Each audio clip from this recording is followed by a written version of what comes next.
Good morning बच्चों। आज हम कक्षा 10वीं के विज्ञान के अंतर्गत अधातुओं के बारे में अध्ययन करेंगे। उसके अंतर्गत अधातुओं के अंतर्गत ऑक्सीजन बनाने की विधि, इसके उपयोग और रासायनिक गुणों के बारे में चर्चा करेंगे। सबसे पहले इनका परिचय जान लेते हैं। ऑक्सीजन का परिचय। ऑक्सीजन को इनका संकेत है O,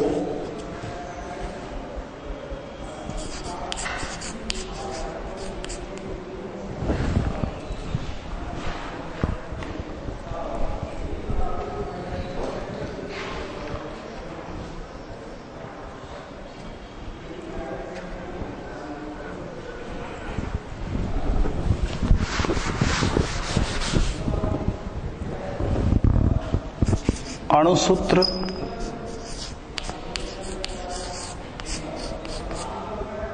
O2, अणु संरचना,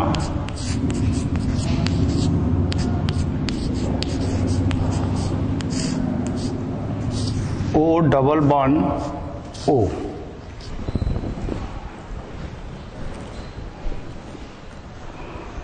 इसके बाद इसका परमाणु क्रमांक,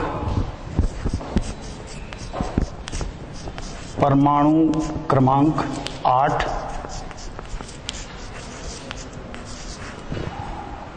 परमाणु भार 16,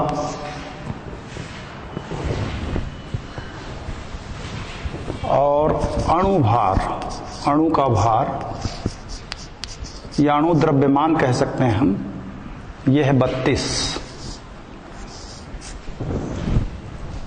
इस प्रकार हम ऑक्सीजन का परिचय के रूप में देखते हैं। अणुसूत्र इसका O2, अणु संरचना है O डबल बॉन्ड O। तात्पर्य यह है कि ऑक्सीजन के एक परमाणु में दो अयुग्मित इलेक्ट्रॉन है, नॉन पेयर्ड इलेक्ट्रॉन है। वो नॉन पेयर्ड या अयुग्मित इलेक्ट्रॉन दूसरे परमाणु से मिलकर के युग्म बनाते हैं, जोड़ी बनाते हैं। इसलिए ऑक्सीजन के अणु संरचना को इस प्रकार लिखा जाता है, O डबल बॉन्ड O। परमाणु क्रमांक 8, परमाणु का भार 16, और अणु का भार यानी ऑक्सीजन दो परमाणुओं से मिलकर बना है, द्विक परमाणु तत्व है। ये दो परमाणु से मिलकर एक अणु बना है, तो इसलिए इसके परमाणु भार 32 हो जाएगा। अब इसके पश्चात हम देखते हैं इसके अणु की संरचना। अणु की संरचना किस प्रकार होती है उसको देख लेते हैं।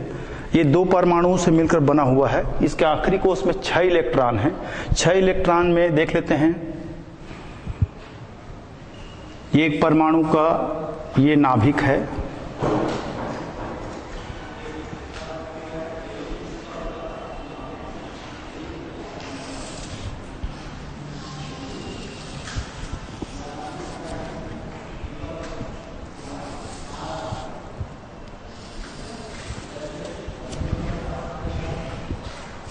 ये दूसरे परमाणु का नाभिक जिसमें न्यूट्रॉन और प्रोटॉन पाए जाते हैं।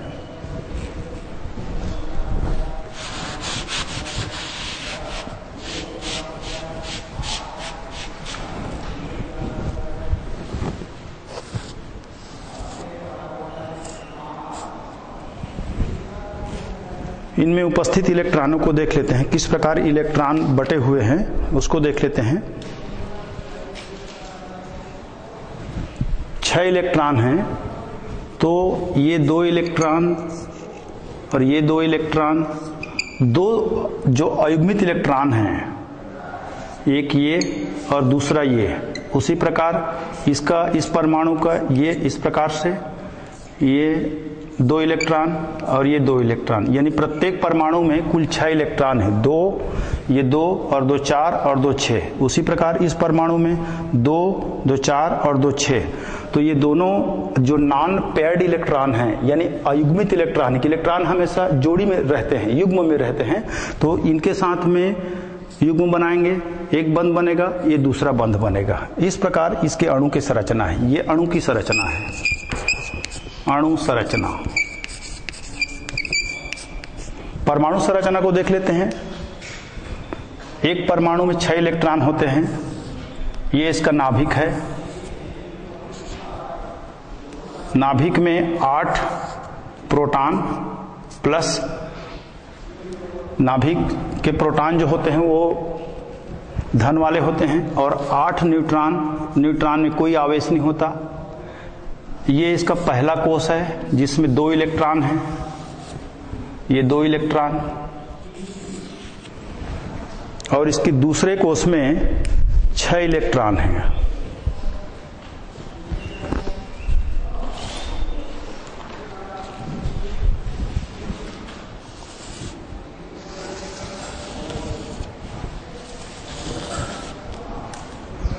एक, 2, 3, 4, 5 और ये 6, ये इसके परमाणु संरचना है, परमाणु संरचना।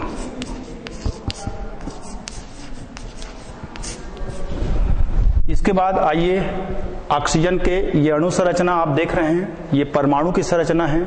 इसके पहले कोष में 2 इलेक्ट्रॉन हैं, और इसके अंतिम और आखिरी कोष में, जिसको संयोजी कोष कहते हैं, इसमें 6 इलेक्ट्रॉन हैं। ये इसके परमाणु की संरचना हो गया।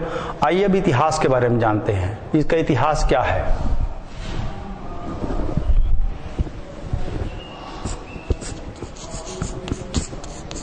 ऑक्सीजन का इतिहास।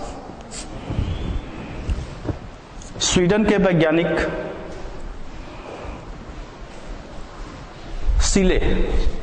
वैज्ञानिक सिले ने इसको शुद्ध अवस्था में प्राप्त किया। किस प्रकार प्राप्त किया उसको देख लेते हैं।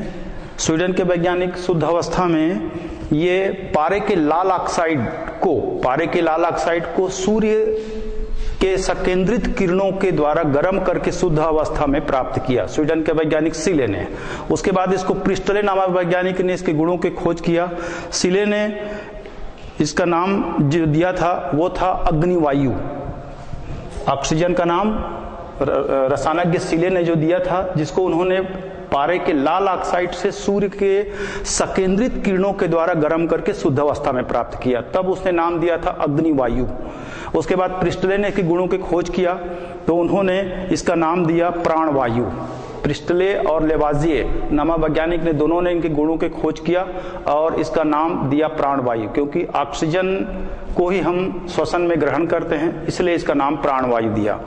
आते इसके प्राप्ति स्थान, ये कहाँ कहाँ पाए जाते हैं, ऑक्सीजन कहाँ पाए जाते हैं। प्राप्ति स्थान, स्वतंत्र अवस्था में ये नाइट्रोजन के साथ पाए जाते हैं, और ये वायुमंडल में आयतन के रूप में 20% पाया जाता है, 20% आयतन के रूप में पाए जाते हैं, और स्वतंत्र अवस्था में ये नाइट्रोजन गैस के साथ पाए जाते हैं। संयुक्त अवस्था में ये हमारे सभी जीवित प्राणियों में, वनस्पतियों में पाया जाता है, चट्टानों में भी पाए जाते हैं, और बहुत से प्रकार के यौगिक में भी पाए जाते हैं, अम्लों में भी पाए जाते हैं, कार्बोनेट के रूप में, ऑक्साइड के रूप में और सल्फेट के रूप में, इनके यौगिक के रूप में पाए जाते हैं ऑक्सीजन। अब इसके ऑक्सीजन के परमाणविक गुण को देख लेते हैं। कौन कौन से परमाणविक गुण हैं ये। पहला परमाणुविक गुण तो ये है कि इसका परमाणु क्रमांक 8 होता है। दूसरा ये बताना है कि ये 2 परमाणु से मिलकर, यानी द्विक परमाणु तत्व है, अर्थात ये 2 परमाणु से मिलकर बना होता है, इसलिए O2 लिखते हैं इसके सूत्र को। उसके पश्चात में ये आवर्त सारणी के 16वें समूह में ये पाया जाता है, स्थित है ये 16वें समूह में, और ये बहुत से ऑक्सी अम्लों का मुख्य अवयव है। ऑक्सी अम्ल मतलब जैसे HNO3 लिखते हैं, HNO3, ये बहुत से ऑक्सी अम्लों का ये मुख्य अवयव है। ओजोन ऑक्सीजन का ही अपर रूप है, ओजोन ऑक्सीजन का ही अपर रूप है, और ये प्रबल ऑक्सीकारक पदार्थ है। ऑक्सीजन एक प्रबल ऑक्सीकारक पदार्थ है। तो ये वे गुण हैं जो परमाणु में पाए जाते हैं, अर्थात ऑक्सीजन परमाणु के परमाणुविक गुण। इसके बाद आते हैं प्रयोगशाला में बनाने की विधियां। कौन कौन सी विधि है उसको देख लेते हैं, किस विधि से इसको बनाया जाता है उसको देख लेते हैं।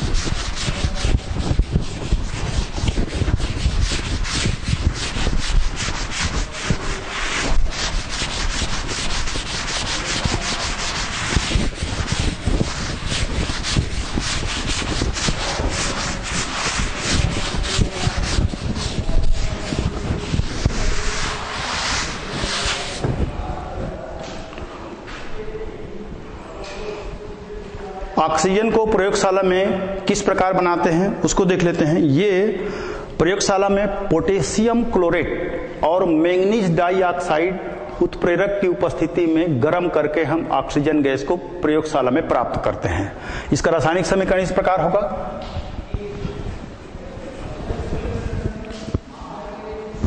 2KClO3, ये पोटेशियम क्लोरेट है,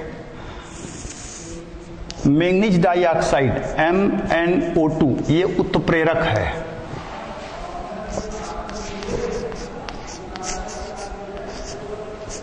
उत्प्रेरक, तो हमको मिलता है 2KCl प्लस 3O2। ये हमको इस प्रकार से ऑक्सीजन गैस के रासायनिक समीकरण को लिखते हैं। यानी पोटेशियम क्लोरेट को, ये पोटेशियम क्लोरेट को मैंगनीज डाइऑक्साइड उत्प्रेरक की उपस्थिति में गर्म करते हैं तो हमको ऑक्सीजन गैस प्राप्त होती है। संपूर्ण समीकरण इस प्रकार है, 2KClO3 यानी पोटेशियम क्लोरेट मैंगनीज डाइऑक्साइड उत्प्रेरक की उपस्थिति में गर्म करते हैं तो KCl पोटेशियम क्लोराइड और ऑक्सीजन गैस निकलती है। गैस निकलती है उसको इस तीर के निशान से बताया जाता है। इसका अर्थ होता है कि ये निकलने वाली गैस है। आइए इसके और विस्तार से देखते हैं किस प्रकार इसको बनाते हैं। प्रयोगशाला में बनाने के लिए इसके लिए एक निश्चित उपकरण है। सबसे पहले कठोर कांच की नली ली जाती है, कठोर कांच की परख नली।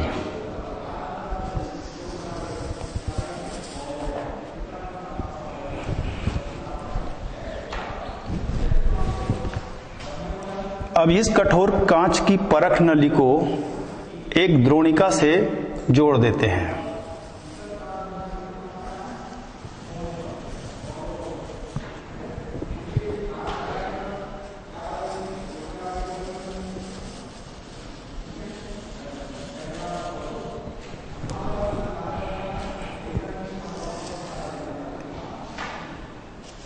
इसमें एक रंध्र युक्त और पात्र होता है जो नाद के ऊपर उल्टी रखी रहती है।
इस परख नली को एक छेद वाली कार्क से बंद कर देते हैं।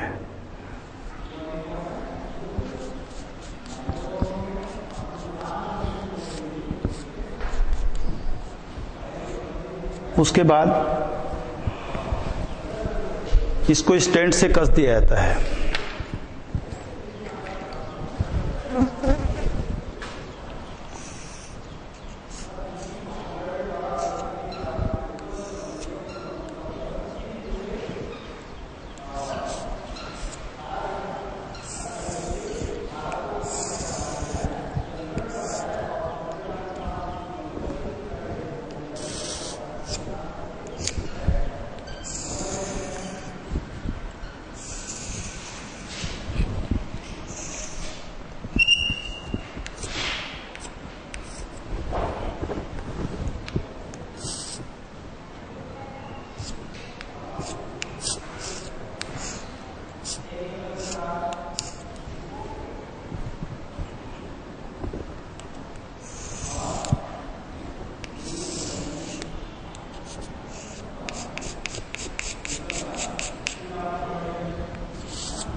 KClO3, ये धन MnO2 मैग्नीज डाइऑक्साइड। ये देखिए दिखाए गए उपकरण के अनुसार चित्र दिख रहा है, इसके अनुसार हम देख लेते हैं। इसमें कठोर कांच की नली लेते हैं। अब इस कठोर कांच की नली में हम मैग्नीज डाइऑक्साइड और पोटेशियम क्लोराइड डाल देते हैं और इस कठोर कांच की नली को एक स्टैंड से कस देते हैं। उसके बाद इसको बर्नर रख देते हैं। इसमें जैसे ही हम बर्नर के द्वारा इस कठोर कांच की परख नली गर्म करते हैं तो ऑक्सीजन गैस बनना शुरू हो जाती है और ये पानी के विस्थापन से हम इस नाद में कलेक्ट कर लेते हैं और इस प्रकार ये हमको ऑक्सीजन गैस प्राप्त हो जाती है। इसमें रासायनिक क्रिया यहाँ पर आप देख भी रहे हैं। इसमें हमको निम्नलिखित सावधानियों को बरतना पड़ता है। जब ये उपकरण तैयार करते हैं या प्रयोगशाला में ऑक्सीजन गैस बनाते हैं तो हमको निम्न सावधानियां बरतनी पड़ती हैं। वो कौन कौन से सावधानियां हैं पहले देख लेते हैं उसको।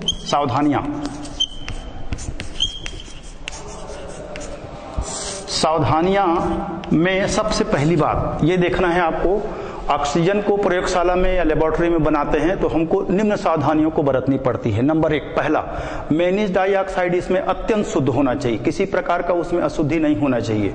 यदि कोयला या दूसरे अन्य प्रकार की अशुद्धि रहेगी तो विस्फोट होने का डर है। दूसरा इसमें यह देखना है आपको, वो ये है कि परख नली में थोड़ा सा पदार्थ को ही लेना है। थोड़ा सा पदार्थ का मतलब ये है, कैसे लेना है उसको भी बता देते हैं। ये परख नली का 1/4 भाग में मैग्नीज पोटेशियम क्लोराइड और मैग्नीज डाइऑक्साइड को 1:4 में लेना है। यानी 1 इसका पोटेशियम क्लोराइड का और 4 मैग्नीज डाइऑक्साइड का, इसका लेना है और गर्म करना है। ये तुमको ध्यान देना है अपने को कि इसमें मिश्रण को थोड़ा सा ही लेना है। इसमें ये दूसरा सावधानी होगी। तीसरी सावधानी हमको ये बरतना है कि परख नली को जब स्टैंड में फिक्स करते हैं तो इसको तिरछी रखनी चाहिए ताकि इसमें नमी की मात्रा रहे वो नीचे की ओर आ जाए और इसको गर्म करते समय परख नली चटकने का डर न रहे। ये तीसरी सावधानी है ये। उसके बाद में अगली सावधानी के रूप में हमको ये देखना है, चौथे नंबर की सावधानी को, परख नली को धीरे धीरे गर्म करना है, इकट्ठा गर्म नहीं करना है। परख नली को हमको धीरे धीरे ही गर्म करना है। उसके बाद में समस्त उपकरण जो है ना ये वायु रोधी होनी चाहिए। ये 5 सावधानियां हमको बरतना है प्रयोगशाला में ऑक्सीजन गैस बनाते समय। इसके बाद में इसका शुद्धिकरण देखते हैं। शुद्धिकरण किस प्रकार से होती है उसको देख लेते हैं। शुद्धिकरण,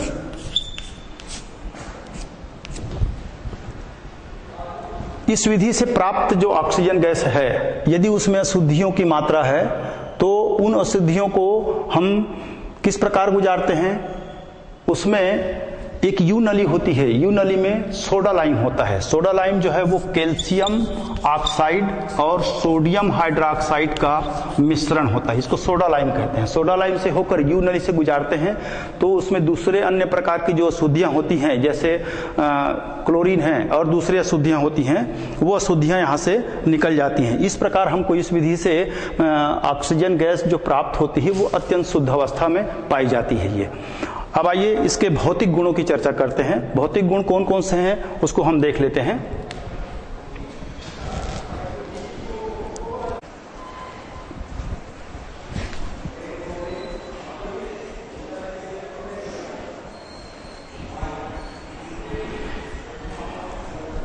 हाँ तो बच्चों हम अब देखते हैं ऑक्सीजन के भौतिक गुणों को। ये बनाने की विधि के बाद में हम ऑक्सीजन के भौतिक गुण, प्रमुख भौतिक गुण कौन कौन से हैं उसको देख लेते हैं।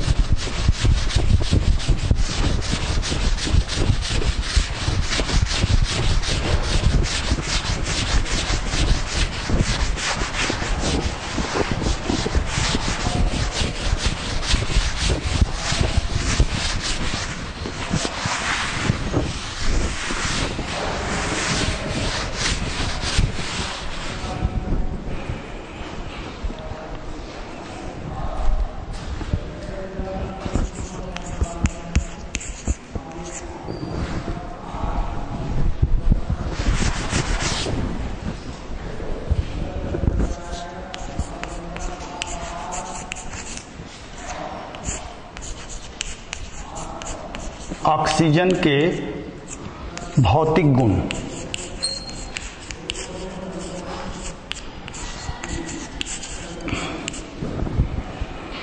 पहला, ये रंगहीन, गंधहीन और स्वादहीन गैस है, इसमें कोई स्वाद नहीं होता। रंगहीन, गंधहीन और स्वादहीन गैस है ये वायु से, दूसरा वायु से हल्की, वायु से थोड़ी भारी होती है। ये वायु से 1.1 गुना ये भारी होता है, ये 1.1 गुना भारी होता है ये। उसके बाद में ये जल में अल्प विलेय है, बहुत कम घुलती, इसलिए जली जंतु और वनस्पति इसके कारण जिंदा रहते हैं, जीवित रहते हैं। जल में अल्प विलेय है। उसके बाद में इस गैस को अधिक दाब पर और कम ताप पर द्रवीभूत किया जा सकता है। अधिक दाब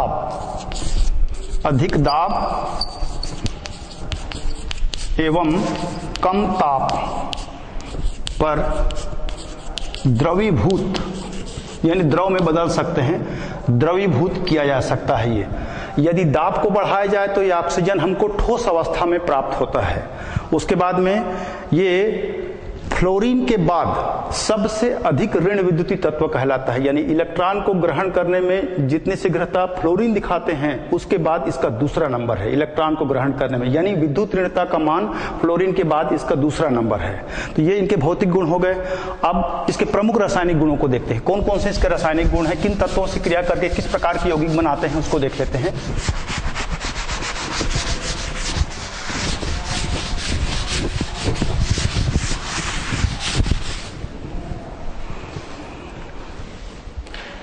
रासायनिक गुण, ऑक्सीजन के रासायनिक गुण।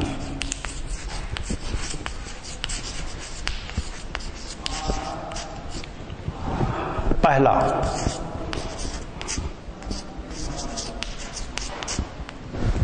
जलने में सहायक है, जलने में सहायक। नंबर 1, ये स्वयं ज्वलनशील नहीं है परंतु ये जलने में सहायक होते हैं। उसके बाद में धातुओं के साथ में इसकी क्रिया देखिए। नंबर 2, धातुओं के साथ इसकी क्रिया।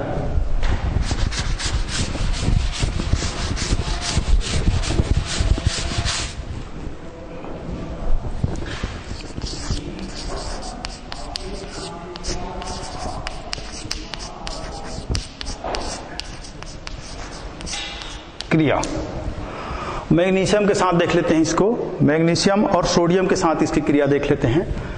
मैग्नीशियम के साथ ऑक्सीजन की क्रिया होती है तो ये बनता है मैग्नीशियम ऑक्साइड, MgO।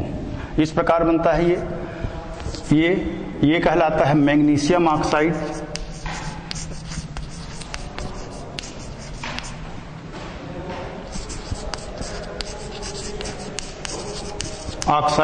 और ये क्षारीय होते हैं, ये। उसी प्रकार दूसरे धातु की क्रिया देखते हैं। सोडियम के साथ में क्रिया देखते हैं।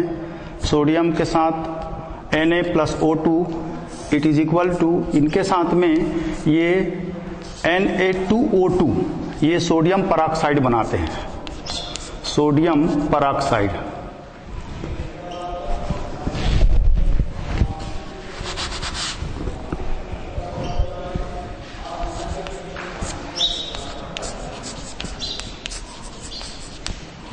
सोडियम परऑक्साइड बनाते हैं। समीकरण को संतुलित कर लेते हैं,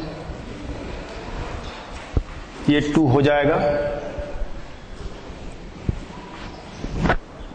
ऑक्सीजन इधर 2,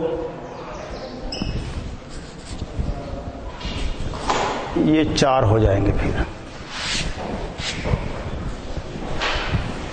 4। ये Na2O2, ये सोडियम के साथ में ऑक्सीजन क्रिया करता है तो परऑक्साइड बनाता है। मैग्नीशियम के साथ में ऑक्सीजन क्रिया करके मैग्नीशियम ऑक्साइड बनाते हैं, और ये मैग्नीशियम ऑक्साइड जो होते हैं वो क्षारीय स्वभाव के होते हैं।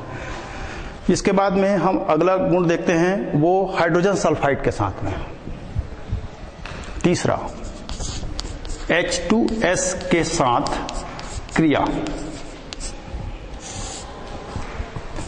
H2S ये हाइड्रोजन सल्फाइड है, plus O2 it is equal to, ये बनता है, इसमें सल्फर निकल जाता है और ये बनता है आपका पानी। किस प्रकार बनता है ये 2H2O प्लस 2S, ये इस प्रकार से ये पानी बनता है। ये है हाइड्रोजन सल्फाइड, हाइड्रोजन सल्फाइड,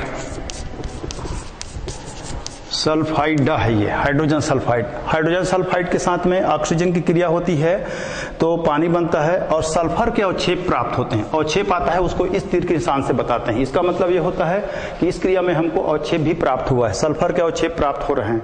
इसके बाद में इसकी क्रिया देखते हैं हम हाइड्रोक्लोरिक अम्ल के साथ में इसकी क्रिया। अगला क्रिया चौथे नंबर पे हाइड्रोक्लोरिक अम्ल के साथ में क्रिया, HCl के साथ क्रिया। अमोनिया के साथ क्रिया हम पहले भी देख चुके हैं, जब हाइड्रोजन पढ़े तब अमोनिया के साथ इसकी क्रिया देखे हैं, नाइट्रोजन और ऑक्सीजन की क्रिया भी देखे हैं। अब इसके बाद में हम देख रहे हैं HCl की क्रिया किस प्रकार से होती है। इसमें क्लोरीन गैस निकलती है, HCl plus O2 it is equal to, इसमें H2O plus Cl2, chlorine gas इसमें निकलती है। ये इस प्रकार से समीकरण को संतुलित कर लेते हैं। किस प्रकार होगा ये, उसको देख लेते हैं। 4HCl और ऑक्सीजन ये 2H2O, इस प्रकार से ये हाइड्रोक्लोरिक अम्ल से ऑक्सीजन क्रिया करके पानी बनाते हैं, क्लोरीन गैस निकलती है। ये इस प्रकार इसकी क्रिया होती है। उसके बाद में इसकी अमोनिया के साथ में क्रिया भी देख लेते हैं। अमोनिया के साथ किस प्रकार से क्रिया होती है उसको देख लेते हैं।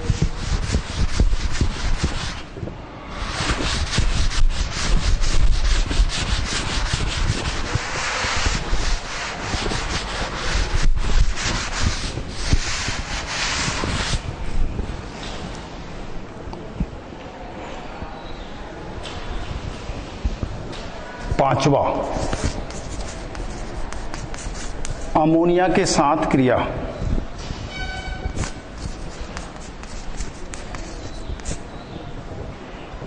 NH3 ये अमोनिया है, ammonia. O2 it is equal to, ये बनता है, इसमें नाइट्रोजन गैस बनती है और पानी बनता है। ये H2O 6H2O और नाइट्रोजन परमाणु की संख्या इसमें देख लेते हैं। ये 3O2,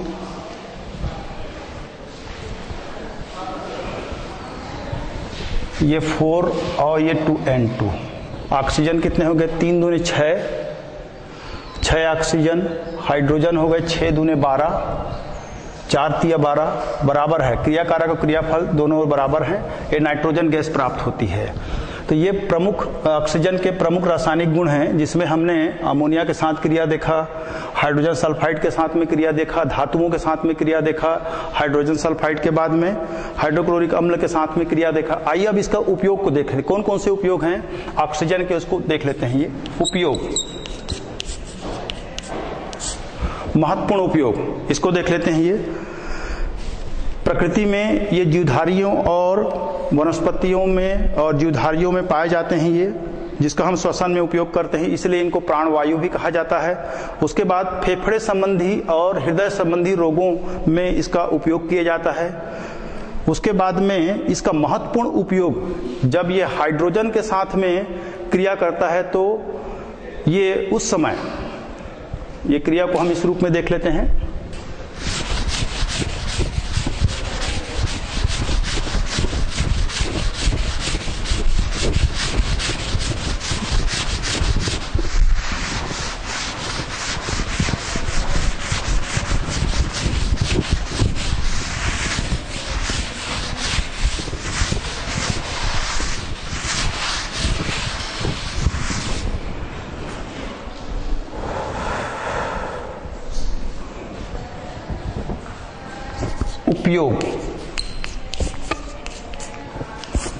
उपयोग में ये बताना है आपको ये देखना है कि हाइड्रोजन और ऑक्सीजन की ज्वाला, ऑक्सीजन और हाइड्रोजन को जब मिलाते हैं तो इनकी जो ज्वाला बनती है, वो ज्वाला का ताप जो है, ज्वाला का ताप 2800 डिग्री सेंटीग्रेड होता है। 2800 डिग्री सेंटीग्रेड ये होता है। ऑक्सी हाइड्रोजन ज्वाला कहते हैं इसको। उसके बाद में इसका जो अगला है ऑक्सी एसिटिलीन ज्वाला। ऑक्सी एसिटिलीन ज्वाला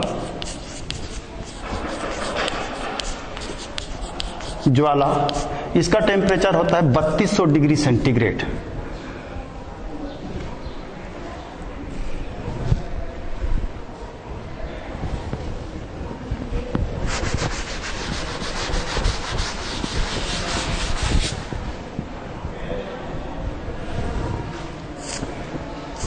ऑक्सी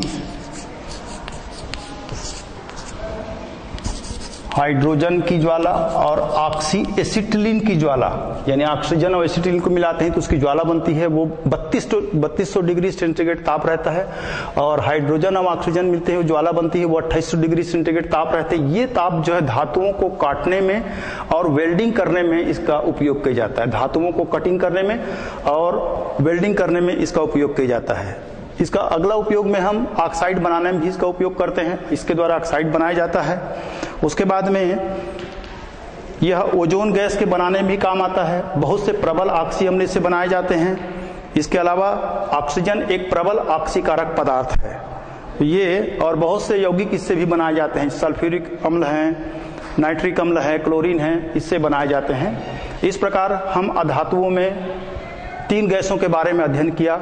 ये 3 गैसें हैं, oxygen gas, hydrogen gas, nitrogen gas. ये तीनों गैसें अधातुएं हैं और द्विक परमाणु अणु वाले तत्व हैं। धन्यवाद।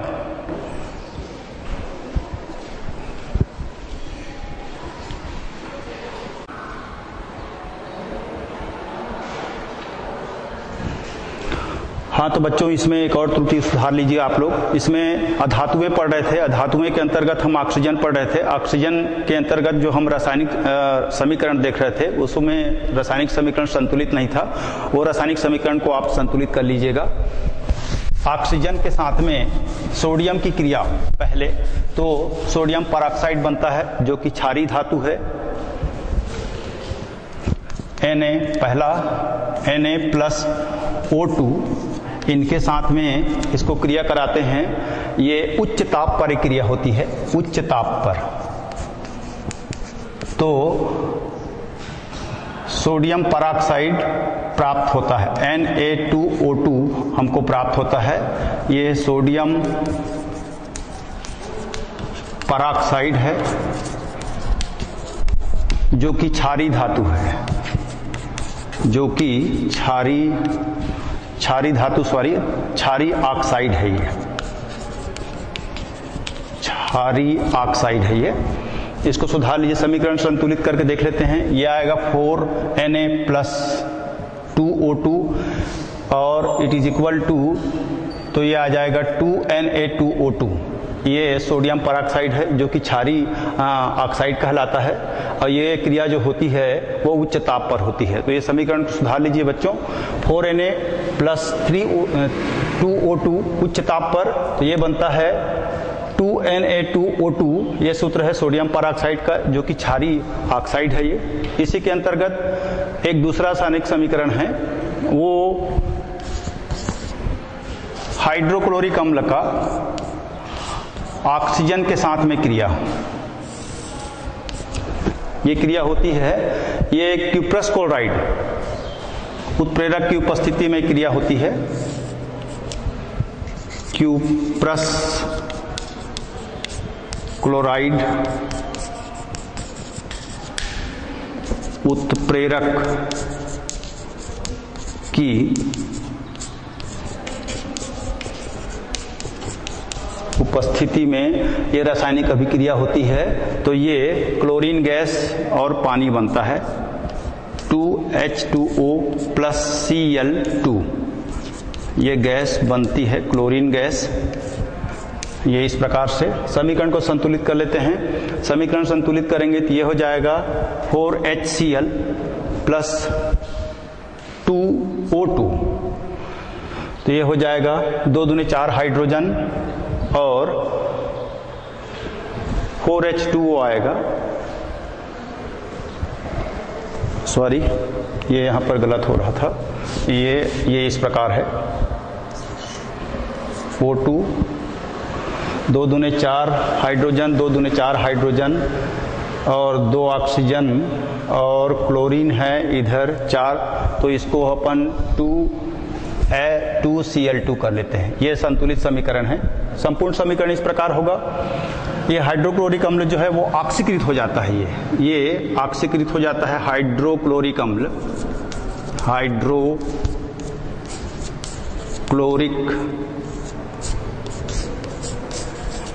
अम्ल, ये ऑक्सीकृत होकर के क्लोरीन गैस बनाती है। ये ऑक्सीकृत होकर एक क्लोरीन गैस बनाती है। 4HCl plus O2, cuprous chloride उत्प्रेरक की उपस्थिति में 2H2O प्लस 2Cl2, ये क्लोरीन गैस बनती है। ये इस प्रकार से समीकरण, जो कि पहले संतुलित नहीं था, अब ये समीकरण संतुलित है। इसको बच्चों सुधार के आप लोग लिख लीजिएगा।